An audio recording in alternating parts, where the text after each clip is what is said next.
Hi everyone, hope you're well. Chris Cowlin here. Now, before we get into it, I'd just like to inform you about a new website selling quality current and retro Spurs jerseys. okjersey.com. They sell all current and retro Tottenham Hotspur shirts in all sizes. They sell the current fan and player versions, as well as the 80s and 90s retro shirts, including my very favourite, the 1991 FA Cup final shirt. You can order very easily from okjersey.com, and if you use the code Chris, you will receive an 8% discount off your final order. You can also use the QR code on the top left of your screen. And by the way, they also have some training wear here and the 25-26 colour special edition jersey. Welcome back to the channel. I hope you're all doing well. Now, this is another edition of the daily Tottenham transfer news show, covering all of the latest Spurs news, rumours and reports. Today, of course, is the 4th of January, day 4 of the January transfer window. There are 29 days left of the transfer window. Of course, it closes on the 2nd of Feb at 7 p.m. My name is Chris Cowlin, and joining me today is Ricky Norwood, and we will be live every single day during the January transfer window on YouTube, on Facebook and X. Make sure you hit that subscribe button on YouTube, press like, comment below, turn on that notification bell where YouTube informs you every single time we upload a video and go live. Ricky, thanks so much for joining me. How are you? I am good, my friend. I am good. I was just sitting here waiting for the transfer show to turn up, sitting here sipping me coffee, and then I get a last-minute sub. Rick, come on, mate. I need you on the field, sunshine. I need you off the bench. I need an impact sub to go out there and win this game today. So I got the call, and lastminute.com, I'm here. So, like, instead of me watching and just enjoying it with me coffee on a Sunday morning, I'm here with you beautiful people. And you know what? I'm thankful for it. Let's jump in. Let's get it. Thank you so much for joining us, Rick. Right, let's start with a couple of loan moves, Ricky. Now, Mikey Moore made his mark in one of world football's biggest matches on Saturday, scoring for Rangers in the Old Firm derby against Celtic in a 3-1 win. Of course, he's still only 18. What do you make of the loan move so far for Mikey Moore? Because scoring in that game, particularly at Celtic Park in a win for Rangers, was absolutely huge on Saturday. What do you hope the future holds for Mikey Moore? Because when Spurs are talking about signing more wingers, especially in this window, replacing Heung-min Son and perhaps even in the summer transfer window, would you hope that Mikey Moore comes back to the football club? Because when a player goes out on loan and gets great opportunities and enjoys such moments like he did on Saturday, if you were Mikey Moore, would you be thinking, well, when am I going to get an opportunity? Or do you think that Mikey Moore is going to come back in the summer and try and grab the opportunity at Spurs? For me, Mikey Moore is loved by the club. They've identified him, from very young. Ange brought him into the team last year to make sure that we secured his signature and secured his future with Tottenham Hotspur. I think it's been a very clever move going to Rangers. Up in the Scottish League, it's a very tough league, very physical league. And for his age range, I think it's been fantastic. He had to go through a bumpy start. They had a different manager, they had a different system. He's had to go through some hard times. He's had to go through the Rangers fans going, well, what are we, people were talking at Tottenham about him being a wonder kid. And then what have we got here? So they were complaining at first, but he's gone through that adversity. He's come out the other side and he is thriving right now. I think it's fantastic for Mikey Moore, what he's doing and what he's achieving right now. But I think that we, as Tottenham Hotspur, have to be very careful of our young ones, right? Unless they're Mbappe standard, okay? I think we need to be very kind of careful with our young ones, how to nurture them, how to not bring them into the fishbowl that can be Tottenham Hotspur and the madness of Tottenham Hotspur, whether that's managerial, whether that's board, whether that's club, whether that's philosophy, whether that's formation. There's a lot of craziness happening at Tottenham Hotspur right now. So for him and his age, he's still 18, just turned 18, I think he is. So I would, after a successful loan at Rangers, I would send him out on another year's loan, just because he's found his feet, he's broken through, he's gone through that adversity, he's becoming a bit of a cult hero at Rangers, and I think that could spur him on. That could actually push him on. If you go back to Rangers next year, not only is he going to a team where He knows the facilities. He knows the players around him. Now he's got a manager that understands him and wants to play him. And in a competitive league, they might have Europe next year as well. So I think it would be a really smart move to sanction another year's loan for him next year. That allows him to grow. That allows his physicality to build up a little bit more. That allows his football IQ to build up a little bit more, so that when he comes into the team, and after a second loan, this would be my vision. When he would come into the team, that he almost comes in like Dele Alli. You know, when we signed Dele, we left him on loan at MK Dons for the rest of that season, and then he came in. And if you remember, our midfield was Bentaleb and Mason at that point under Poch, and they were doing a really tremendous job. But as soon as Dele came in, the first reports was on day one that Dele was challenging. He wasn't looking to be, to come off the bench or to grow into the game. He was looking to stamp and take his position, stamp his mark and take his position and make it his. And little bit by little bit, the more he played, the more he grew, he cemented that position as his own. And I think that's a similar pathway for Mikey Moore right now. I think because he's doing well, fantastic. Let's big him up. But let's not rush him, because I think that we want the finished article. You know, we're looking at the young ones in our squad right now: Odebear, Tell, Bergie, Archie Gray, and some of the criticism comes because they're not the finished article. Well, of course not. They're learning on the job, and they are going to improve, and their foundation is good, and the ceiling is very high for those young ones that we have in the squad. But you're not going to get the finished article. You're not going to get 100% out of them. I think if you leave Mikey on loan there for another season and he excels, I think that had been then the perfect time to bring him back and let him fight for his place. Let him go in there and try and grab that position and make it his. So, so that's where I'd go with Mikey. Just continue to encourage him, continue to see where his weaknesses are to improve on, and to enhance the advantages that he has. You know, let's nurture him. Let's do it properly. Let's bring him through so that he's in the team for seasons and years to come, rather than 5 minutes and we all kind of give up on him and then we're looking to sell him. You know.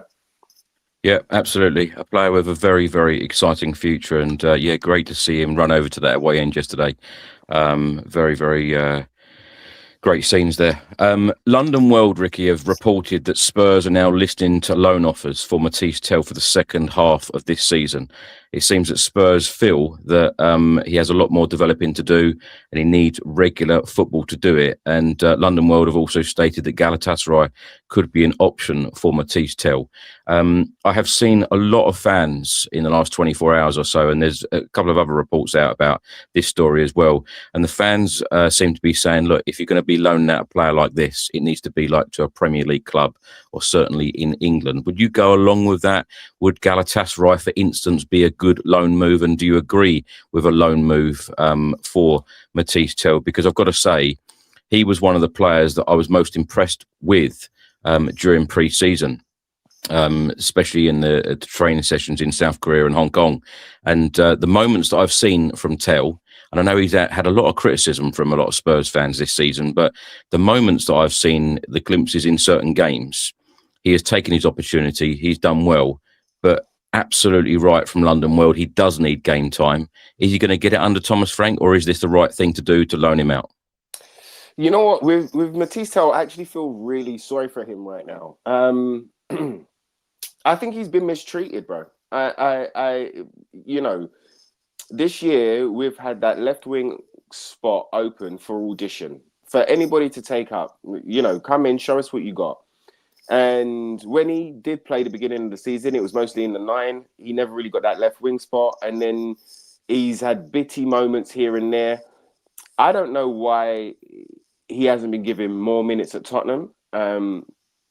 I do feel that a loan for him outside of the Premier League or outside of the UK would almost harm him a little bit more. He would go to a team and he would be the player that he's been for Tottenham, you know, waiting for an injury crisis so that he can get some game time or bit parts or a little 10 minutes here, a little 10 minutes there.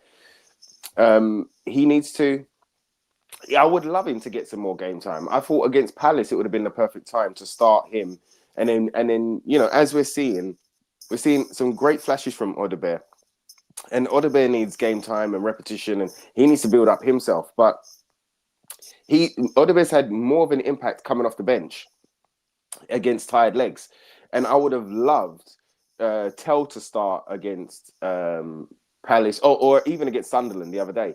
I would have loved Tell to start on the left, and maybe bring on Odebear on 60, 65 minutes and then see what happens like that. But Tell, he definitely needs game time, 100%. And I really do feel for him because, you know, last year when there was a lot of criticism aimed at the team and aimed at Ange, him as a lone player was standing up. He was talking. He was representing the shirt. He was representing the club and what we was going for last year. He was the one that I remember going into the crowd. I can't remember what game it was, but I remember him going into the crowd and just asking everybody to calm down. Like, look, man, we need you. We need you on our side. Do you know what I mean? Fulham away. There you go. Right. So I see that, and I see massive character in that. I see his character in being dropped out of the Champions League squad. And all you've heard about training is that he's been excellent. He's been on it and he's been firing. You can see the relationship that he has with the other boys there as well. They all like and respect him. And look, I mean, it was a very kind of confused permanent transfer, right? When we brought him in, he had not really played for Bayern, out of the team, only had a couple of minutes. But we were very short of numbers and we chucked him in. We chucked him in straight away and we expected the world. And, you know, he tried and he was getting used to it. And it's very tough to come into the second half. And this is what we're going to experience right now in January, to come in January and then hit the ground running or making him. It's tough. It's tough with a team that's already established. Think about like starting school halfway through. You know what I mean? Like if you start school on day one, you know everybody knows you, and there's a relationship built there. But if you start halfway through, everyone's like, "Who's the new kid?" Like, and then you've got to find your feet. And I think that's what's happened to Tell a couple of times now.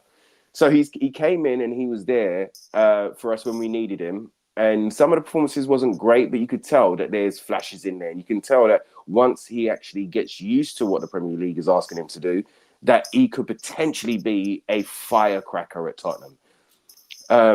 So this year I was really expecting, especially with someone like Thomas Frank, who is known for his development, who is known for seeing potential and nurturing potential and getting the best out of players. I was really expecting to see a lot more from Tell. The fact that we haven't is a little bit confusing. The fact that we actually signed him on a permanent, if we didn't really have a space or a plan for him, is a little bit confusing.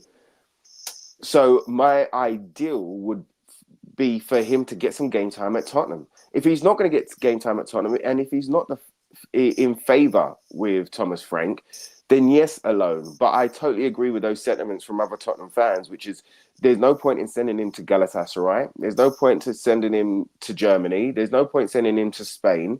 If he's going to go out on loan, he needs to go to another Premier League club, potentially. Let's say for instance, a Wolves who are down there scrapping, who needs something different. You know, let him have the next second half of the season at somewhere like Wolves. Hopefully he gets loads of game time, but makes an impact and gets some really good goals under his feet. And then he can come back and hit the ground running again. But really and truly to judge Tell right now I think is unfair because he hasn't been given the minutes or the game time to actually show us what he's about. After that goal that he scored, was it against Man United, Chris, this year? After that, he didn't really get an opportunity to jump on that and to build on that. You know what I mean? Well, like, where was his reward for scoring that goal? Where was his start for coming on and making an impact? Where was that? So, yeah, I do feel that if he's not going to get the game time, let him go out on loan, but please let it be a British loan. Even if he went to Celtic or a Rangers or something like that, even if it was that, I think would be more beneficial for him and beneficial for us going forward. He's still another young one. You've got to remember with the young ones, they all peak and develop at different stages. They all do it. But we've got a great bunch right now that if they all blossom at the same time, it could be dynamite. Yeah, you're absolutely right, by the way. He did score the first goal against Leeds and then pre-assisted in the second one. It's interesting what you said about the development of players under Thomas Frank, because I think that a lot of us, including myself, felt that when Thomas Frank walked through the door, he's going to get the very best out of players. I thought that about Brennan Johnson. Of course, Johnson has gone out the door. You think that about players like Matisse Tell. I know some of these players are still very young. And I know that Frank said the other day in a presser that, someone like Brian Mbeumo, for example, it took him 5 or 6 years for him to get to that stage where he was a superstar and then sign him for a club like Manchester United. So I suppose Frank is saying, look, this is not I'm going to use his words now, quick fix in turning some of these players around. It does take time. Ricky, one position where we really do need to strengthen, and that is the left wing position since Heung-min Son went out the door. Caught offside of stating that Spurs are increasingly confident that they have a realistic chance of signing the Manchester City star this month. Spurs are prepared to back Thomas Frank with new signings during the January window. They've identified Savinho as a priority target. His limited involvement under Pep Guardiola this season could see Tottenham try and sign the forward again in January, and it could be a potential loan deal. Now, if Spurs did sign Savinho on loan until the end of the season, would you be happy with that? Because Thomas Frank, in recent press conferences, including the last couple of days, has said that it shouldn't be about the short term. It should always be about the long term. But this is definitely a position where we need to strengthen. And how pleased would you be if Spurs somehow managed to get this deal done on a permanent deal? Because I've been saying the last couple of days, would Pep Guardiola want any player to go out the door when they are literally, in a title race? They want every single player, in my opinion, to help them with this charge for another Premier League title. No, agreed with you, mate. Agree with you.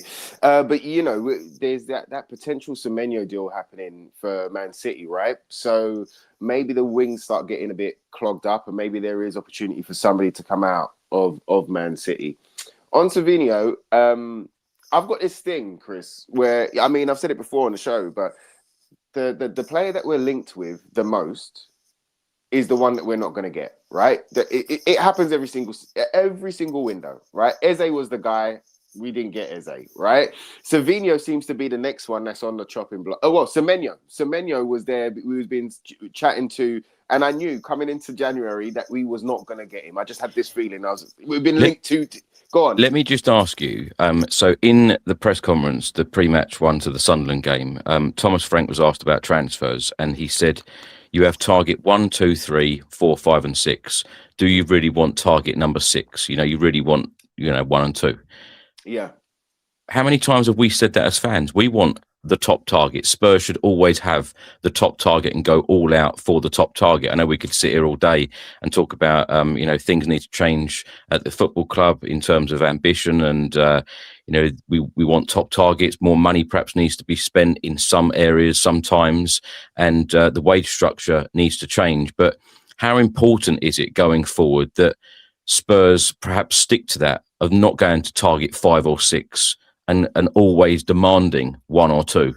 Yeah, 100%. And with the air of change that is happening at Tottenham, you would expect that to come into play. That should be one of the highest priorities, to get our number 1 or number 2 target through the door regardless, and be ruthless with it. But we still need to see that, right?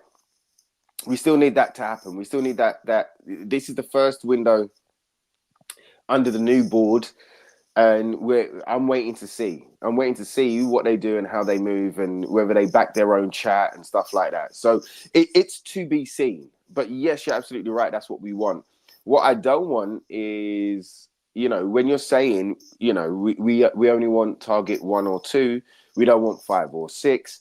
And we might not sign anyone if we don't get the ones that we want. Well, then I would say, why would you let someone like Brennan Johnson go if you don't have, a 75% guarantee, an 80% guarantee that the one that you want to come through the door is coming through the door?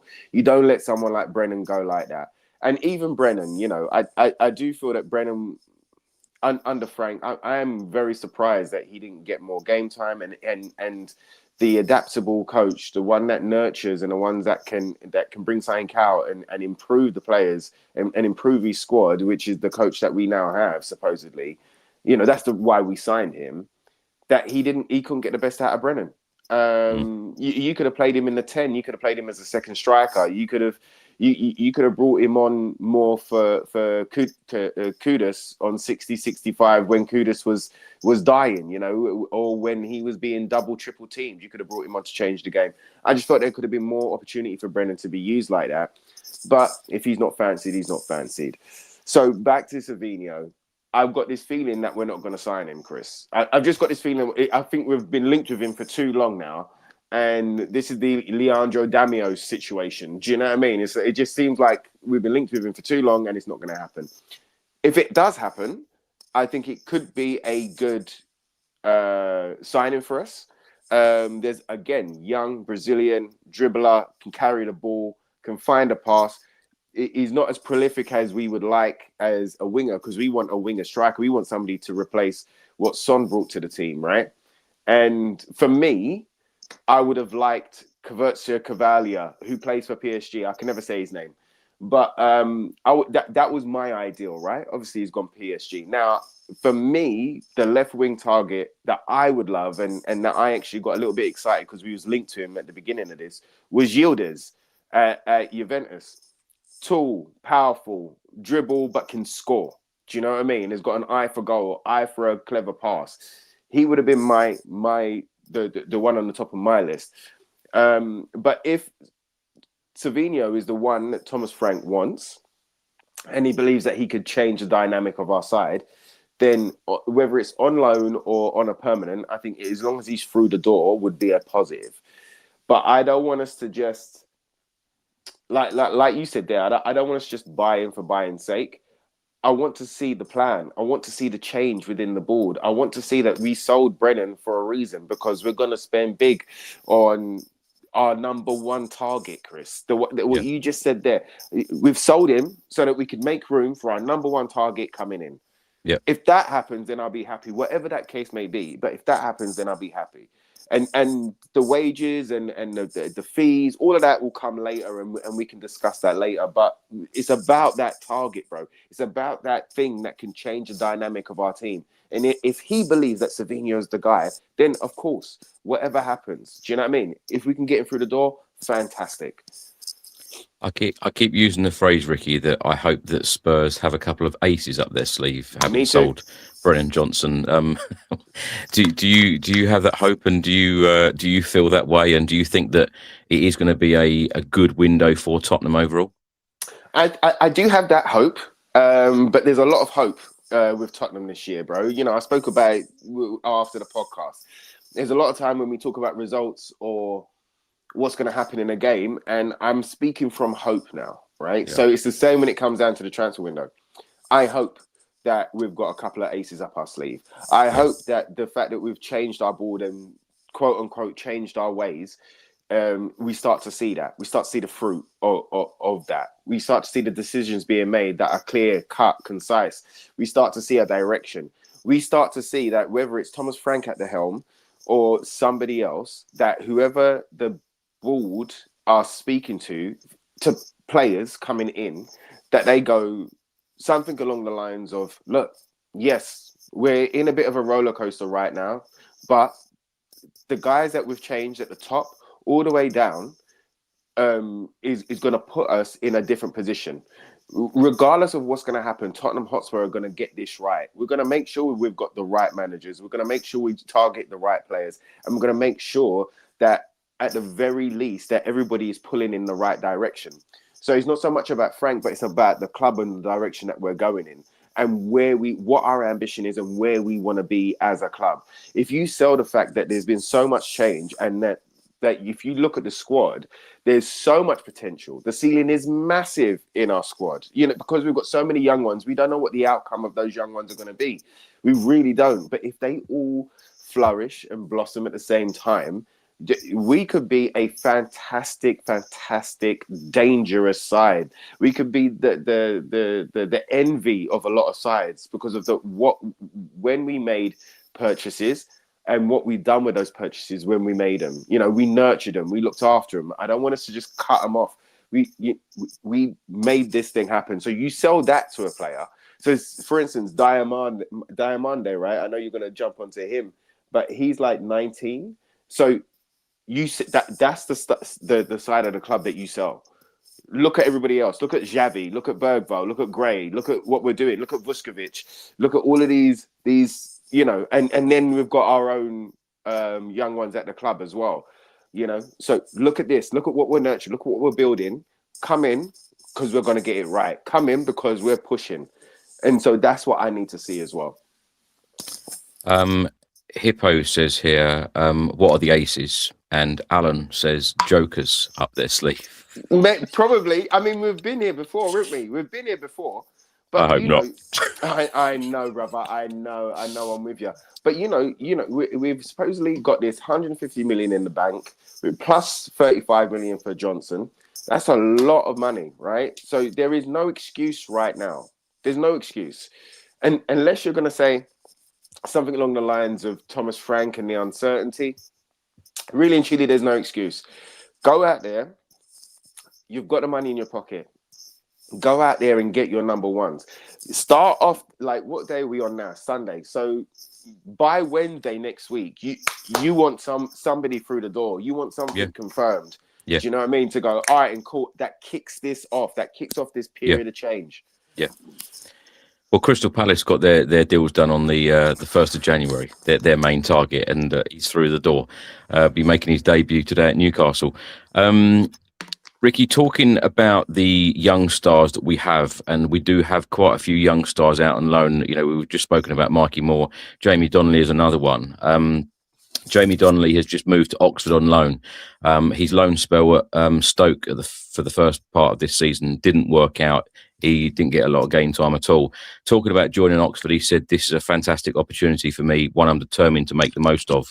And he links up with Will Lancashire, and them two in the under-21s at Spurs were absolutely sensational together. And I feel like they're going to be very good together in the Championship for Oxford. Oxford are currently in the relegation zone, so they could certainly do with this quality from Spurs. When we talk about some of these youngsters, and in the last couple of years, we've won many trophies actually in the development sides.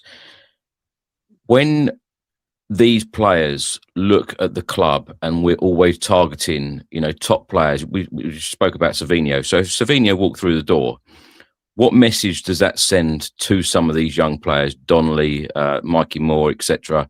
Matisse Tell, who could go out on loan. What message does it send to some of these young players that they want to be breaking through to the first team? That we're always after stars, because you mentioned there Yandi Amande. He is 19. He's available, but it will be a lot of money. Many journalists are stating that it could be very difficult in this window, but it could happen in the summer transfer window. Some outlets have even said that it could cost as much as £87 million. You as a fan, do you want to see Spurs go and spend £87 million on a youngster, a 19-year-old, when we do have a lot of young stars? Okay, there might not be at that stage yet where they can start games, but it could be in the future. And like you said earlier, and I completely agree with, we all expected Thomas Frank to develop a lot of these players. So surely you would hope that he would develop some of these young stars. And, there's no better thing to say, is there, than one of our own in our team. No, absolutely, bro. Absolutely. With the young ones, I think at the club, firstly, they can't worry about anything that the club do transfer wise. I think it's a distraction. Doesn't matter what club you go to, especially in the Premier League, they've got massive squads and there's massive competition. You look at somebody like Foden at Man City. In his first 3 seasons, he was hardly played like 3 games in a row. He'd play 2, have a really good game, and then he'd be taken out for another 2 or 3 games. And that's the way that Pep nurtured him. Foden is had one of the toughest jobs, because look, if you look at who he's had to go up against, Bernardo Silva, De Bruyne, like come on, man, like they've got the world at their feet, ain't they? Yeah. But it's about that competition. It's about that fight. Same example for Dele Alli. Dele Alli had a lot of fight, and he had a lot of hurdles to climb. But you know what? He went out there and grabbed that shirt, and after that, he flew for us, right? So to any of the young ones, what I would say is concentrate on you, concentrate on your development, concentrate on doing the best that you can do at whatever loan club that you're at. Even if it doesn't go too well, there are lessons within that. Why didn't it go well? What could I have done better? Maybe it wasn't the right environment for me. I don't play that style of football. Everything is learning. If you just want to come off of a loan and go, it was rubbish, it was a failure, and you want to sit in that, you don't get nothing from it. You have to, especially as a young one as well. And it's tough because it's all about emotion as well. You're trying to be this ultra professional at 16, 17, but then there is emotion, right? It's like not being invited to a birthday party. Do you really care? No. But do you really care? Yeah, because the girl that you liked was there with your cousin, and I wish I could have been there because, do you know what I mean? So there's emotion wrapped up in it. So we want those young ones to stay focused. I don't want them to be distracted by anybody that we bring in. It's up to them to go out there and compete and to fight. It doesn't matter what club they're at, they're going to have to compete and they're going to have to fight. They're going to have to keep their standard high. And there's always going to be another youngster coming through that is going to want to take their spot. So this is the part of the family philosophy, the football philosophy that these guys have got to kind of jump on. So what I would say is continue to develop, continue to worry about you. If you look at someone like Harry Kane, he didn't rip it up anywhere that he was on loan at. No, nowhere did he rip it up. Everyone spoke about his potential. Everyone spoke about how he trained.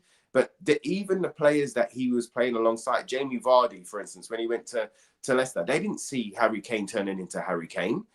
But what happened was that he came back to the club after a couple of seasons of being on loan. The club knew what type of player he was, and little bit by little bit, Tim Sherwood brought him through, and then he started to burst. And there was that Aston Villa goal, and then he went from strength to strength, where he got rid of big earners. Adebayor was on stupid money at Tottenham. Soldado, we'd played 30+ million for him, and he was the one that should be getting the start so that he doesn't quote unquote lose value so that we can sell him.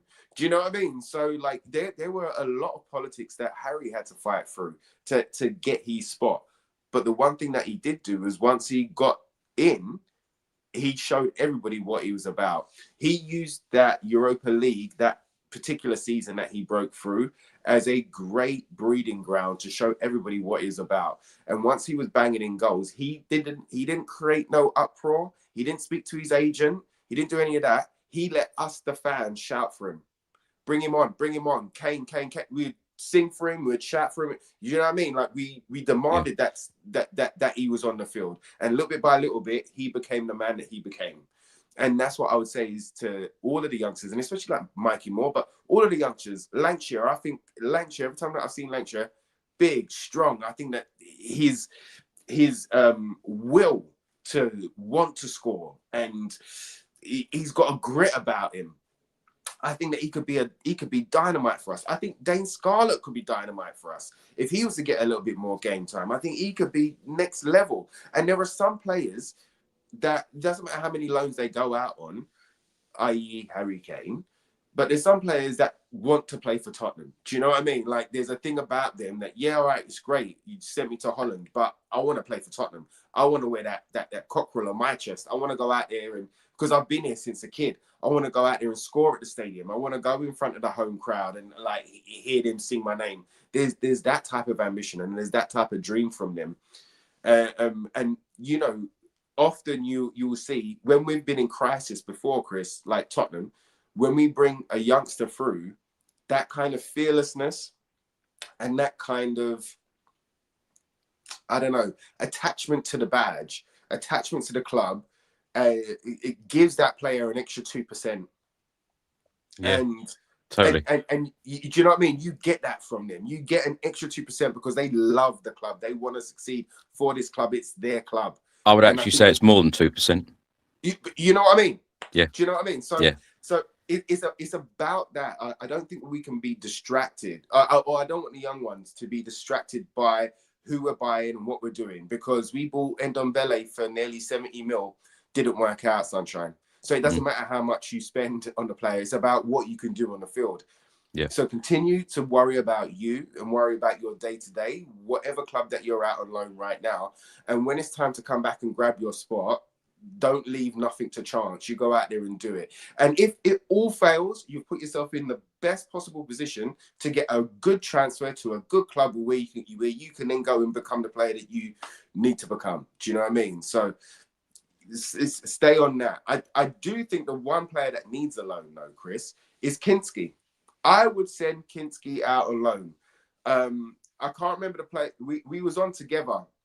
Me, you, I think Craig was on, but I think we had one more, and he was speaking about Kinski. He watched him in the playing for Slavia, and while he was the first. I think it was Steve from Czech Republic who followed Kinski. Yeah, your memory is amazing, right? So big up, Steve. But while he was playing, he was looking great, right? You could see his development going. But then at Tottenham, where he's been out of the team and then he comes in for one, he's got to find his feet again. He's got to warm up, and then he's out of the team for another 5, 6, 7 games. I think someone like him needs to go out on a loan where he can get some first team minutes and develop him, because he's born to play the football that we want our goalkeepers to play. He as a youngster, he was an outfield player. He played in midfield. His dad made sure that even though he wanted to play in goal, that he could play with the ball. If you look at the way that he makes his saves, athletic, bit of a cat in between the sticks, but the way that he can play with his feet and how comfortable he is the type of keeper that we want at Tottenham. So instead of letting him kind of dwindle and wait for a game here or there, like, I would send him out on loan, and I mean like a year's loan. Send him to the Dutch league. Send him somewhere where he can get some proper first team minutes and hopefully some European games as well. And I think that would be stupidly, massively beneficial for us going forward. Ricky, finally in this episode, we're going to talk about 3 defenders, 2 possible signings and 1 possible going out the door. Now, various reports in Italy are stating that Fiorentina are continuing their search for defensive reinforcements, with Radu Dragutin remaining a top priority. The club is closely monitoring the Romanian international situation at Tottenham as they look to address their recent defensive issues. Various other very reliable journalists are stating that Juventus and Roma are interested in Dragutin as well. Of course, he's come back from an ACL injury, got minutes at Crystal Palace. This is another one. Do we send this player out on loan to get minutes? Because is it likely that he's going to get many minutes in this second half of the season, particularly when we've got Romero, Van der Ven, Kevin Danso, and other defenders at the football club? Would this be a good move? And his agent quite often comes out and says, well, he says a lot. And he said, look, we're looking at the situation, and Radu wants to play every game. He wants to play a lot of minutes. That's not likely though, Ricky, is it? The second half of the season, he's not going to get a lot of minutes at Tottenham. I mean, firstly, Radu's just come back from an ACL, as you just said. He has worked for the last year to get back fit to play for Tottenham. When he's been in the gym, he's been thinking about getting back out on the pitch and wearing the Tottenham badge. He's been thinking about being out there to help his teammates. He's been thinking about achieving with Tottenham Hotspur. We've just got him back. For me, it makes no sense. I think it'd be more beneficial for him, especially coming off of the ACL. I think it's more beneficial for him that he stays with us and stays as the 4th centre-back competing. Because that way, I mean, his agent does what his agent's got to do, which is speak, right? But that way, at least, we don't have to rely on him every game, because obviously we've got Romero and Mickey Van der Ven, but we don't have to rely on him every single game, which will put the knee under more pressure. He can find his feet again. And, if we've got injuries or suspensions, we've been very lucky this year with Romero and Mickey, but we don't know what's going to happen. Has Danzo done fantastic? Yes. Whenever he's coming, he has done fantastic. But we haven't seen what Radu can do. the one thing that we know under the Ange system is that Radu didn't work for the Ange system. However, me and you want to talk about how much we enjoyed the Ange system, or we felt that was the way going forward. For a defender like Radu, the Ange system didn't work for him. We haven't seen him in a Frank system, which is mostly defensive. Like the thing that the manager speaks about most is the defensive side of things. So we haven't seen him in there. We haven't seen him come in. Well, against Palace we did, but he's just become available so that we could possibly go out there and play a back three. Now, I don't like playing a back three personally. I just don't like that the way that we play football with a back three. But it gives us options. And we don't know what's going to happen with Mickey and Romero for the rest of the season. Like I said, we've been very, very lucky. But I would like him to stay with us and fight for his spot. And let's not spend money on a defender when we don't have to. Why would we do that? Why would we bring in somebody else right now to then start again, right? They've got to earn their spot. They've got to figure out where they are in the hierarchy. They're only going to get 5 or 10 minutes here or there. And it could create more problem. For me, Radu's got he's got his teammates around him that have been there, that have helped him every day to get back to 100% fitness. You can see how much he's helped Maddison as well, being in and around it.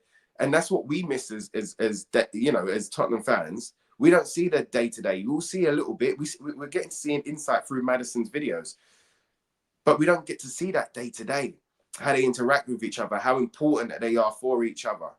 So Radu, I think, has got a love and a will to play for Tottenham. He's been out, that's all he's been thinking about, touching the grass again. And you saw how much it meant to him, though, that coming on against Palace, and how he ended the game and how he got the adulation from the fans. That wasn't thank you very much, I'm going to go on loan to Roma. That was like, thank you. That was like, he felt that, he saw the jubilation. He wasn't a part of it, but he saw the jubilation of the parade and the final last year. And he was a part of us getting there, but he didn't get to feel that. So he's gone from missing out there, fear of missing out, FOMO. He's missed out then, and he's missed out on the start of the season, and he's missed out, and he's just come back. We're in January. He's just come back. And you're going to speak about getting rid of him. That makes sense to me. I would keep him there because he's wanted to fight for Tottenham. He's been in and around it. Even though he's only had like a couple of sessions, he understands what Frank's asking of the system. He sees what is happening with his teammates. He knows who needs to do what, where. We've got like a world of understanding sitting in him that if we just kind of loan him out, we lose. And you get in a new player that is then got to figure it all out for himself. Do you know what I mean? Make a new friend. Understand what Romero needs. Understand what Mickey van der Ven needs if he's playing. Understand what Vicario talks about when he comes for a cross or not. Radu already knows all of that. So it's more beneficial for me. And if you want to get rid of him in the summer, or if he wants to leave in the summer, then we make that happen. Then we can work it out and go, all right, and cool. We're going to lose you, but we know we're bringing in you. Let that be a summer question. Right now, I don't think it's a question that needs to be answered in January. I suppose the other thing to mention, Ricky, is the more players that go out the door in this transfer window, I suppose there's going to be more fans asking the question, where are the incomings? So watch this space. As I said, as I said at the start, there's a long way to go in this transfer window, 29 days. But as you rightly said, and as I've said many, many times, get the signings in early. They're talking about 2 potential signings, and this is where we're finished. Now, Court Offside have stated this morning that Tottenham are preparing a winter move for Udinese centre-back Umar Solé. The club wants fresh competition for Mickey van der Ven and Christian Romero, the pairing, and speculation around a possible departure for Radu Dragusin as well. Now, Solé is a right-footed centre-back. He's 25 years old, French defender. He's played for France under 17s, 18s, 19s and 20s. He spent 4 seasons at RB Salzburg in the Austrian Bundesliga, and now in his 2nd season in Serie A at Udinese. And the other one, Ricky, that we wanted to mention is Sport Witness and various reports in Brazil are stating that Tottenham have made a concrete move for Santos left-back Sousa, who has also been a target for various clubs, including Chelsea and AC Milan. This player is in high demand this winter. The 19-year-old Brazilian has made 38 appearances for Santos since his debut in Serie A in 2024. And they are demanding around £14.8 million, which is the equivalent of 17 million euros. Reports in Brazil are stating that Spurs submitted an official proposal in recent days, but saw their offer rejected. And this is believed to be well below the strict valuation that Santos hold of the player. Now, my question to you is,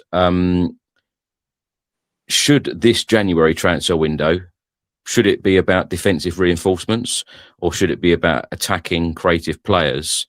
And 19-year-old left back, is this about future again, or is this about bringing in a player for the now? Because, and the other question I suppose I should pose is that should left back position or a left-sided centre back, should that be a priority for Spurs and not a right-footed centre back? Well, that's what I'm going to start with. With the centre back link. The guy's name was Sule, right? Right-sided, right-footed defender. Like you said there, I mean, look, I can't say that I've seen him. I can't say that I know of him, and I can't give you a 100% guarantee. Yeah, we should go and get him because he's going to make the difference. I think if you want, and if the quote is you want competition for Mickey and Romero, well, you have it in Danzo and Dragoshin. Let's see what they bring to the table. Dragoshin is younger than this Sule. He's a right-sider. So let him earn his spot. Let him figure it out. Like, give it to Radu. I don't think we should be looking at this Sule right now. And like I say, if he's the man, then let's do it in the summer, when it comes down to that. But otherwise, you should be... If you was going to sell Radu for a left-footed, high-quality defender that could then kind of be competition for Mickey, then that would make more sense to me. That would be going in the right direction. But for me right now, I would leave it to Radu and Danso to be the competition for Mickey and Romero. When it comes down to this young 19-year-old left back, it's not so much one for the future. Yes, of course it is one for the future. But where I think that they're being clever is that Udogie they see as the number one left back. Okay, and he's only a couple of more years older than this Sousa. So fingers crossed, Udogie at some point becomes 100% fit and he can stay fit for the majority of a season. But you bring in a younger side, a younger version of Udogie, and then them two can battle off each other. Them two can grow at the same time, and them two can push each other. And I think that could be a kind of a good signing in that sense. We need more left-sided players because you know how we are. But that also allows Spence to go over and challenge Porro for the right side. So now we've got a little bit more balance. So I think that this particular transfer window should be more about balance because the squad is so unbalanced. So bring in those players that balance out the squad and that makes us competitive throughout, from goalkeeper to striker. That makes us competitive throughout the squad. Now, if we can fill a few holes in January, fantastic. You bring in a left back. That means we've got two left backs. Well, one's injured, but we've got two left backs. We've got two right backs.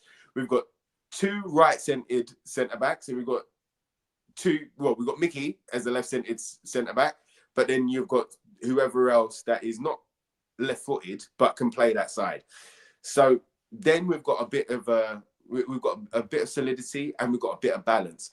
We've seen, however good Spence is that because he goes onto his right foot so often, that we miss a bit of width and we miss a bit of kind of balance on that left-hand side when you've got, overlapping runs and stuff like that.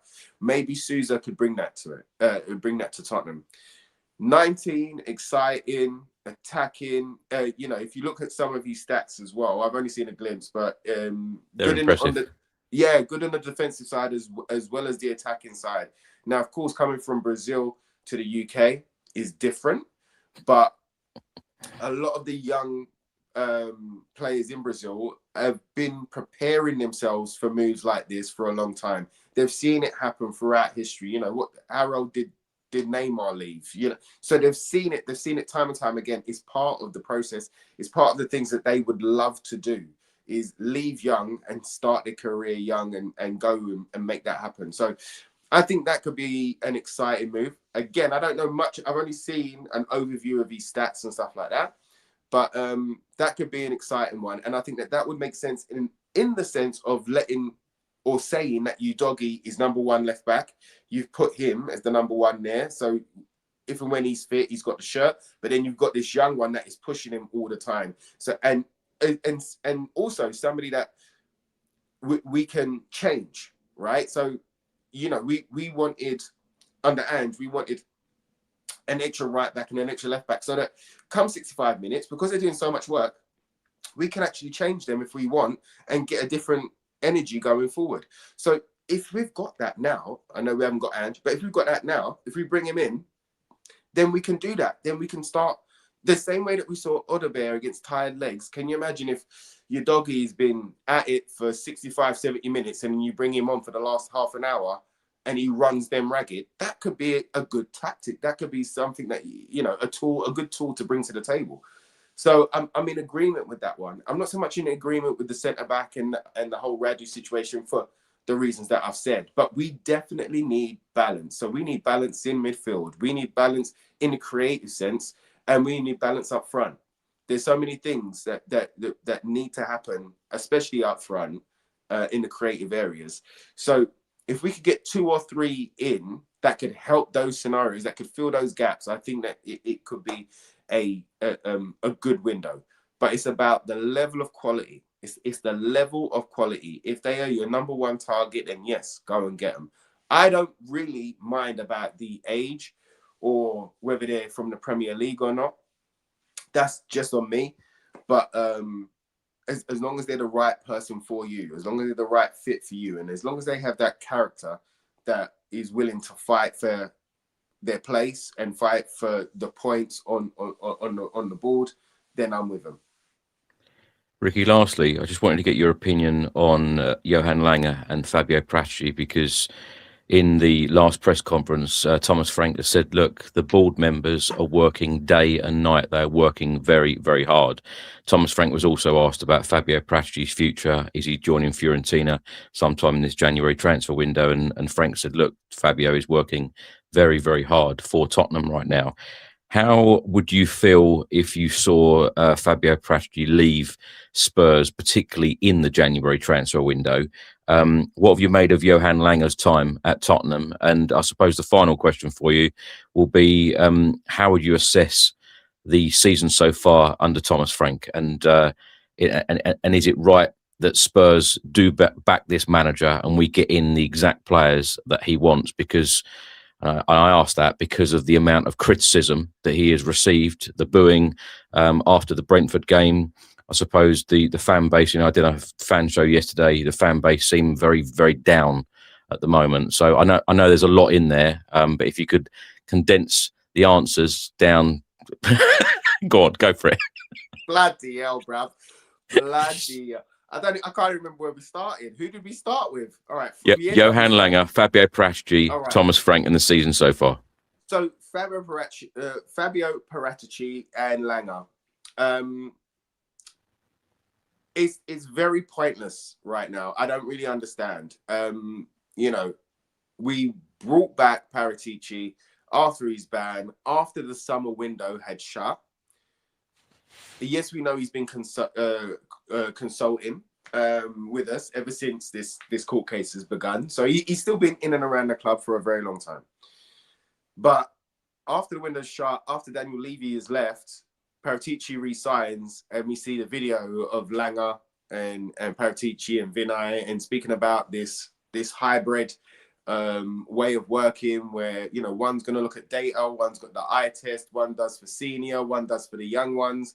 And I'm like, you know what, that could work, because you look at Langer and the insight that he has in those kind of Scandinavian, Icelandic areas, you know, bringing in Bergvall and Vuskovic, for instance, both of those, I know we haven't seen the glory yet with them, but you can see it's coming. You know, you can see that those two are gems, and those two are going to be dynamite players. So you look at things like that, but then I also look at last January, where there was reports that when he went to go and speak to Matisse Tell was like, "No, I'm all right. You know, I'm okay. I think I'm just going to stay here." And it took Big Ange to go and speak to Tell, you know, on the last weekend before deadline day to get it over the line. So that kind of puts into some uncertainty with me when it comes down to how Langer can convince or sell the club to a new player.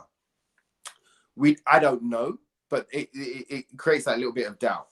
So we've come into the first window where Paratici and Langer can work together like Batman and Robin, and you're telling me that Robin's going off to, you know, spend the summer with Wonder Woman. It don't make sense to me, bruv. Like, this is your moment, right? This is your moment to show us how the dynamic duo work and bounce off each other. And you're talking to me about Fiorentina. Now, the only thing that I can grasp from that is that there's been a falling out, whether that's with Frank and Paratici or whether it's the club and Paratici, because, or there's certain things that haven't been met, you know. Maybe Vinay and Paratici are not working, because the relationship with Levy and Paratici was a lot different, wasn't it? You know, Levy wanted him for like 10 years, chased him for 10 years to get him into Tottenham. And so maybe that dynamic's gone. Maybe the power's gone. Maybe there's a diminished power for Paratici and he doesn't like it. But there's definitely something that's gone on. To get to a couple of months later, we're building up to the January transfer window. And you're talking about a week, 2 weeks before the window opens, you're talking about going to Fiorentina. How and which and where did that happen? How did Fiorentina get to speak to Parat? Like, how is it okay? You know, you've only just signed for the club again. You've only been there a couple of months. So how is it all right to kind of go off with another club? I don't get it. I don't get it unless there's been a major falling out and there's been a major reassessment of the thinking. I also know that they're bringing in the Man City guy as well, right? There's another Man City director of football, board of director. I don't know what he is as yet. Well, that's a good point, Ricky, because Thomas Frank said in the pre-match presser ahead of the Sunderland game that, you know, in our entire history since 1882, there has never been so many changes in the executive area at the football club. So I keep saying this on every edition that I put out every day, that the amount of change in this last 12 months has been incredible. At board level, in the dugout, on the pitch, so many changes at the football club. So there is, well, there's still a lot to do, isn't there? And Thomas Frank said many times, it's not a quick fix. But they're looking to get it right. To me, that sounds like they're looking to get it right. You know, they didn't hold on to Daniel Levy. They knew they could hold on to a profit with Daniel Levy, but they didn't hold on to him because they were like, we want to go in a different direction. They brought in Charrington, who is part-time. They brought in Vinay, who deals with it all. They're bringing in football people. They're trying to make it right. And that's another hope of mine, that all of this change is because they want to do it right and they want to go in a different direction. And they want to get the best of the best. So let's go, right? So what if this Man City guy coming in steps even more so on Paratici's toes, and he's like, oh, you know what? Forget this. This is not for me. Maybe this is not going to work out. So it's confusing that they're part, you know, if he does go to Fiorentina, hopefully he's dealt with all of the Tottenham business first, and then he goes off and he can go and do his thing. It is confusing for me though, but all of the change to me says that they want to do things right. Now, Langer, I don't have a massive opinion on Langer right now. This is another opportunity to see what he brings to the table, but Kudus, Paulinia, Kolomowani, Xavi has been brought through the door under his stewardship. not bad at all. So let's see what he brings. I don't think it's all terrible when it comes down to Langer. I know Langer gets it a lot, but I don't think it's all terrible. But we have to see what he brings to the table this January. It's going to be very, very interesting to see how and what happens next now. So that's Langer and Paratici. Then the next one was Frank, was it? Yeah. Would we back him? Okay, so for me, I'd go back to that thing to be selling the change and the fact that we're looking to do it right, and the fact that we're trying to go out there and be the best and get the best in every single position. I think that that's what you sell to any potential player coming in, regardless of what the managerial situation is. We're going to get the best manager for the club, and we're going to go in the direction of success and glory. That's where we're going, and you sell the change to whoever else is coming through the door. For me,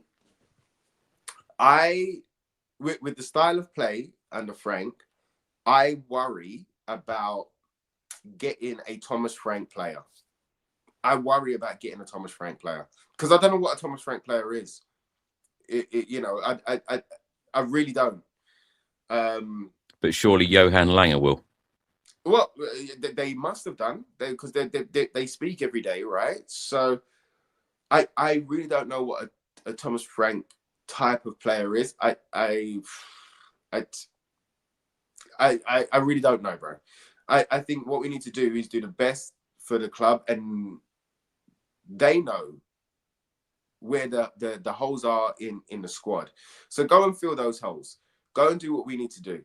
If we're gonna continue with Frank, then ideally you've got to take his opinion into account and try and get the best version of what he's after too.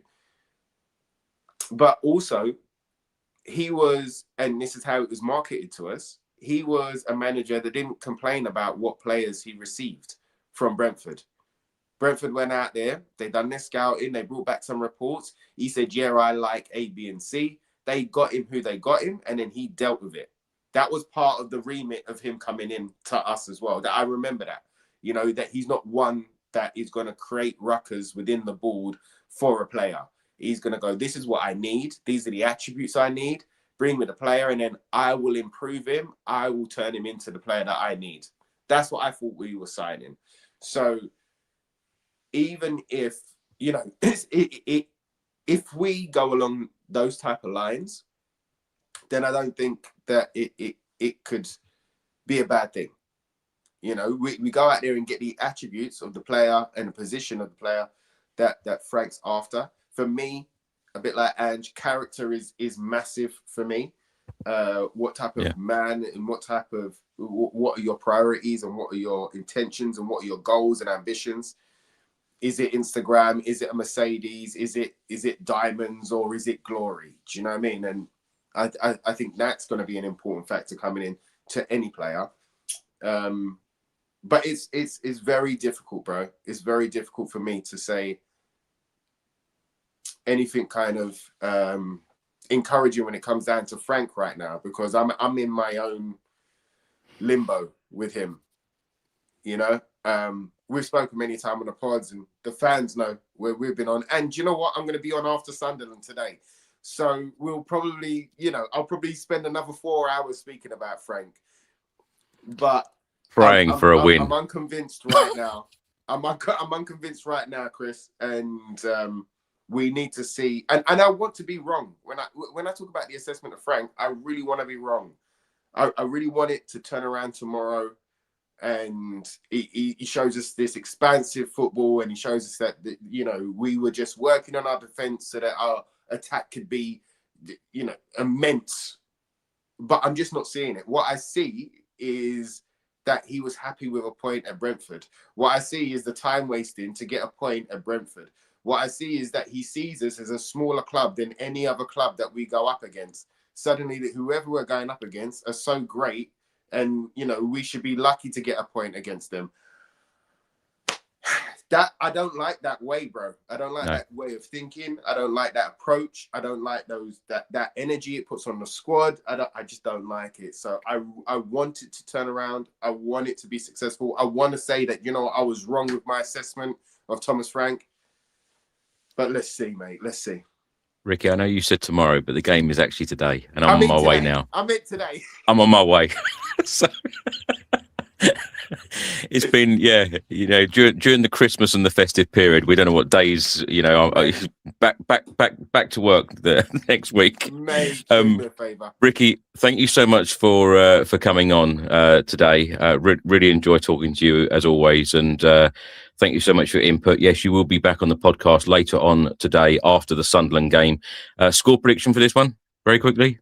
3-1 Tottenham. Come on, you Spurs. Oh, yes. I tell you what, we do need a win. We do need to get off to a flying start in 2026, and the home form definitely needs to be better as well. How many times have we said that during 2025? Ricky, thank you so much. Thanks for watching, everyone. Thanks for listening. Please do hit that subscribe button. Remember that all of these episodes are also available on all major audio platforms. We will be back again tomorrow with another daily Tottenham transfer news show. We're here every single day during the January transfer window, and of course on all of the after match podcasts and fan shows and all the other shows that we keep putting out on a daily basis. So please do keep tuned. Have a great weekend, everyone. Stay safe and well, and come on, you Spurs. Come on.